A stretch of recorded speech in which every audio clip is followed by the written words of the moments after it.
সবাই জানি যে চারিদিকে যেসব যত ভ্যাকান্সি রয়েছে আমাদের পশ্চিমবঙ্গে সমস্ত সরকারি শূন্য পদে নিয়োগ প্রক্রিয়া বন্ধ হয়ে আছে।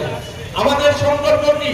আমাদের সংকল্প আমাদের সরকার আসার পর ৪৫ দিনের মধ্যে সমস্ত সরকারি শূন্য পদে নিয়োগ প্রক্রিয়া শুরু হবে এবং সেটা জিরো টলারেন্স দিয়ে দিতে হবে।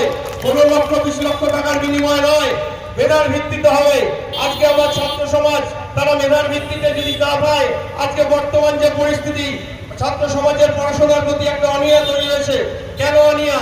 আজকে অনীহা একটা কারণেই, যে সে পড়াশোনা করে ভালো রেজাল্ট করে সার্টিফিকেট পাবে, কিন্তু ১৫ লাখ ২০ লাখ না দিলে সে চাকরি পাবে না। এই জন্য পড়াশোনার প্রতি অনীহা। তাই জন্য আমাদের সরকার আসার পর আমরা জিরো টলারেন্স নীতিতে মেধার ভিত্তিতে আমরা চাকরি দেবো। ঠিক তার সাথে সাথে আপনারা চাকরি ক্ষেত্রে দেখবেন এত পরিমাণ কেসে জর্জরিত, প্রতিটা আমাদের যে কোনো অ্যাপয়েন্টমেন্টের ক্ষেত্রে কেস কেস কেস হয়ে আমাদের বেশিরভাগ যুবক যুবতীদের বয়স পার হয়ে গেছে। তাদের বয়সের সীমারেখা কোথাও ৪০, কোথাও ৪৫।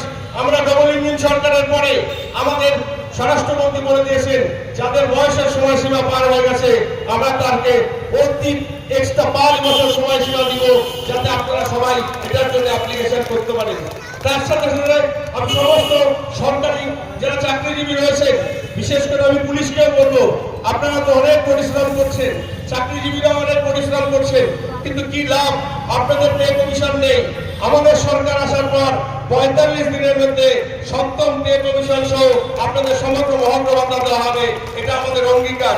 ঠিক তার সাথে সাথে আমরা দেখছি দিন যাচ্ছে, আমাদের যেভাবে কর্মসংস্থান কমে যাচ্ছে, যেভাবে আমাদের যুবকরা যুবতীরা বাইরে চলে যাচ্ছে, ঠিক সেই ক্ষেত্রে আমরা আমাদের ব্যাপক শিল্পায়ন কর্মসংস্থান করে যাতে আমাদের যুবক যুবতীরা এখানেই কাজ করতে পারে, সেটা আমাদের ম্যানিফেস্টোতে দেওয়া আছে।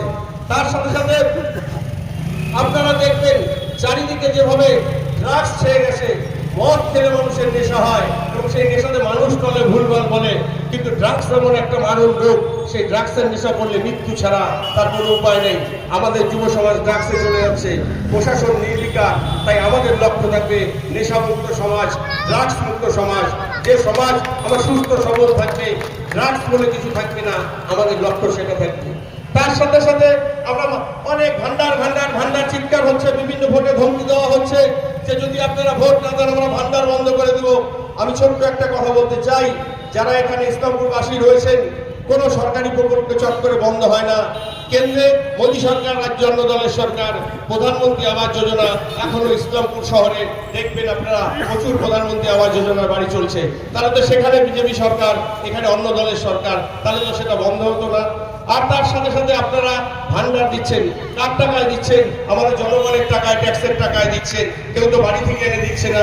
ঠিক সেই ক্ষেত্রে আমাদেরও লক্ষ্য থাকবে আমাদের মহিলাদের সম্মান দিয়ে আমাদের অন্নপূর্ণা যোজনা আপনারা প্রতি মাসে ৩,০০০ টাকা পাবেন এবং তার সাথে যুবক যুবতীদের উৎসাহ ভাতা দেওয়া হবে, তারা যেন নিরাশ হয়ে না পড়ে, তারা তাদের কর্মক্ষেত্রে কর্মসংস্থান যেমন চেষ্টা করবে, ঠিক তাদের উৎসাহ ভাতা হিসাবে আমরা ৩,০০০ টাকা করে দেবো আমাদের ডবল ইঞ্জিন সরকারের পরে। তার সাথে সাথে আপনারা দেখবেন যে বেশিরভাগ জায়গায় দেখবেন মানুষের